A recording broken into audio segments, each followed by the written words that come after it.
We are going to discuss a new question of green function today.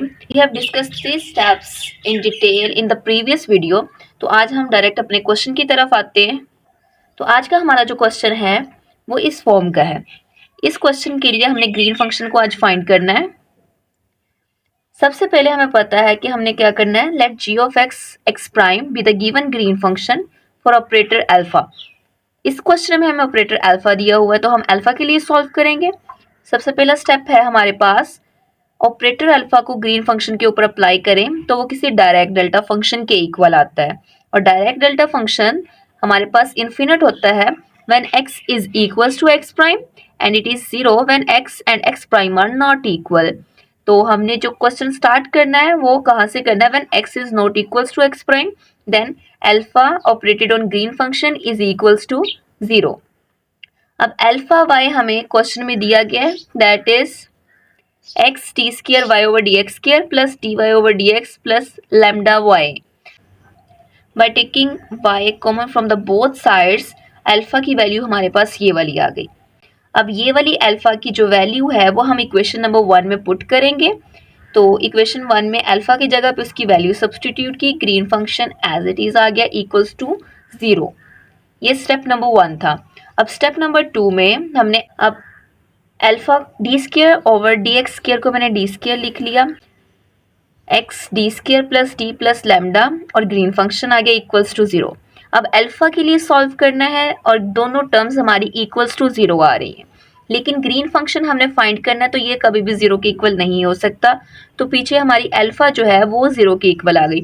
अब तो हमारे पास term बच गई x d square plus d is equals to 0. अब इसका जनरल सोल्यूशन हम कैसे फाइंड करेंगे. अब इस फॉर्म की इक्वेशन का हमारे पास जनरल सोल्यूशन किस तरह से आता है क्योंकि ऐसा पहले हमने कोई भी क्वेश्चन सॉल्व नहीं किया. तो let's say d y over d x is equals to p. Then ये इक्वेशन क्या बन जाएगी. X d over d x एक बच जाएगा और d y over d x equal आ गया पी के plus p is equals to 0. Next हम क्या करेंगे. X d over d x p. ये पी दूसरी साइड पे चला गया माइनस पी हो गया. इम्प्लाइज दैट ये एक्स इधर आके डिवाइड हो जाएगा. D p over d x is equals to minus p over x. अब ये डी एक्स इस साइड पे चला जाएगा और ये पी इस साइड पे आ जाएगा. क्रॉस मल्टीप्लाई करेंगे तो हमारे पास d p over p is equals to d x over x with minus sign. अब इंटीग्रेट कर देंगे दोनों साइड्स पे तो हमारे पास ये बन जाएगा l n p is equals to minus l n x plus l n a. Is a constant of integration. In next step हम ये एल एन एक्स को दूसरी साइड पे लेके आते हैं. ये बन जाएगा l n p plus l n x is equals to l n a. अब नेचुरल लॉग का जो हमारे पास कंडीशन है कि अगर प्लस में तो वो हमारे पास मल्टीप्लिकेशन में आ जाएगी. This will become p x l n is equals to l n a. L n both side से हम कैंसिल कर देते हैं. ये take anti log on both sides. हमारे पास x p is equals to a आ गया. Put the value of p that is d y over d x is equals to a. X दूसरी साइड पे जाके डिवाइड हो जाएगा. ये हमारे पास बन जाएगा d y over d x is equals to a divided by x. अब ये क्रॉस मल्टीप्लाई करें अगेन हमारे पास डी एक्स इस साइड पे आ जाएगा ए साइड पे आ जाएगा. ये हमारे पास बन जाएगी इक्वेशन डी वाई ओवर नहीं d y a over x d x. Again integration लें. यहाँ से हमारे पास y आ गया इक्वल आ गया a l n x 1 over x d x is equal to 1 over l n x plus b. तो ये हमारे पास इसका जनरल सोल्यूशन आ गया इस फॉर्म की इक्वेशंस का. अब इस फॉर्म में so that is the reason why we are taking this general solution here just because of this equation. Now case number 3. अब हमने जो कंडीशन फर्स्ट स्टेप में ली थी that is x is not equals to x prime. So we get two cases, या x lesser than x prime होगा जो कि लेफ्ट ग्रीन फंक्शन बन जाएगा, या x greater than x prime होगा जो कि हमारे पास राइट ग्रीन फंक्शन बन जाएगा। अब जनरल सोल्यूशन था a ln x plus b, तो जस्ट डिफ्रेंशिएट करने के लिए हम लोगों ने इसको a1 और b1 और a2 b2 की फॉर्म में लिख दिया। अब हम बाउंड्री कंडीशंस अप्लाई करेंगे और बाउंड्री कंडीशंस हमें दी हैं y of 0 is equals to finite and y of 1 is equals to 0। It means that कि हमने लेफ्ट हैंड ग्रीन फंक्शन में x की जगह पे 0 सब्सटीट्यूट करेंगे और इक्वल आ जाता है फाइनाइट, मतलब एनी फाइनाइट टर्म। अब इसको देखते हैं कैसे सॉल्व करते हैं। तो हमारे पास जहाँ जहाँ पे x था वहाँ पे हमने 0 सब्सटीट्यूट कर दिया। a1 ln 0 plus b1 is equals to left hand green function is equals to finite. Okay, अब ln 0 जो है that is actually equals to infinite. हम क्या कर रहे हैं, हम ln 0 से दोनों साइड्स पे डिवाइड कर देते हैं। इससे क्या होगा, यहाँ से a1 हमारे पास रह जाएगा, b1 divided by ln 0, finite divided by ln 0, so something over infinite is equals to 0। यहाँ से ये टर्म भी हमारे पास 0 और ये टर्म भी हमारे पास 0, तो सिंपली हमारे पास a1 की वैल्यू क्या बच गई, 0। अब जब a1 हमारे पास 0 है, हम इस इक्वेशन में सब्सटीट्यूट करेंगे a1 की जगह पे 0, तो लेफ्ट ग्रीन फंक्शन हमारे पास बन जाएगा b1।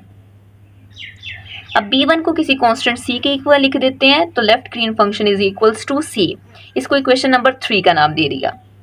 अब राइट ग्रीन फंक्शन की जो हमारे पास बाउंड्री कंडीशन थी, इट मीन्स जहाँ जहाँ हमारे पास 1 था हमने वहाँ पे x था, वहाँ पे हमने 1 सब्सटीट्यूट कर दिया। x की जगह पे a1 सब्सटीट्यूट करेंगे तो हमारे पास a2 ln 1 प्लस b2 बन गया। ln 1 is equals to 0, so b2 is equals to 0 बच गया। ये वाली टर्म जब 0 के साथ मल्टीप्लाई हुई तो a2 0 हो जाएगा plus b2, then b2 will be 0।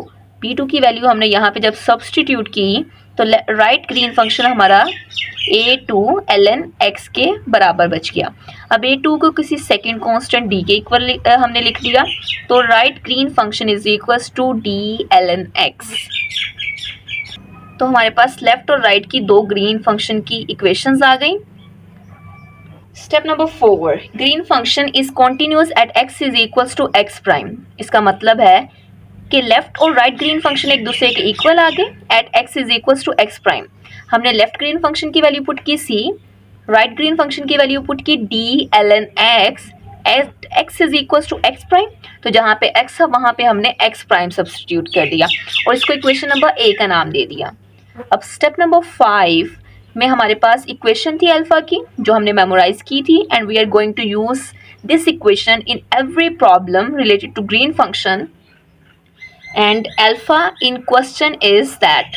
अब इन दोनों इक्वेशंस को अगर हम कंपेयर करें तो यहाँ से p की वैल्यू हमारे पास x आ रही है, p is equals to x, and इस इक्वेशन में हमारे पास p ऑफ x प्राइम है, तो हम जहाँ पे x था वहाँ पे x प्राइम लगा देंगे। अब ये वाली वैल्यू हमने इस इक्वेशन में सब्सटीट्यूट करके इसको सेटिस्फाई करना है। जहाँ पे p x प्राइम था वहाँ पे हमने उसकी वैल्यू लगाई x prime d over dx। Left handed green function हमारे पास आ गया स्टेप नंबर 6 में c minus derivative right green function आ गया d ln x at x is equals to prime x prime is equals to -1। Constant है c का derivative 0 आ जाएगा। d ln x का डेरिवेटिव होता है 1 ओवर x। लिमिट थी x is equals to x prime, तो जब x आया तो वहाँ पे हमने x प्राइम कर दिया इज इक्वल्स टू -1। अब ये हमारे पास जो टर्म बची that is x prime minus T prime over x prime से कैंसिल हो गया, दैट इज इक्वल्स टू -1। तो यहाँ से d की वैल्यू -1 के साथ हमारा कैंसिल हो रहा है, d इक्वल्स टू 1 आ गया। अब this d is equals to 1 हम सब्सटीट्यूट करेंगे क्वेश्चन नंबर a में, d1 पुट किया तो c इक्वल आ गया ln x प्राइम के। स्टेप नंबर 7 में लेफ्ट ग्रीन फंक्शन और राइट ग्रीन फंक्शन को हम कंस्ट्रक्ट करेंगे। लेफ्ट ग्रीन फंक्शन हमारे पास था c when x lesser than x prime, तो c की जो हमारे पास वैल्यू आई है that is ln x prime, ये हमारे पास आ गया।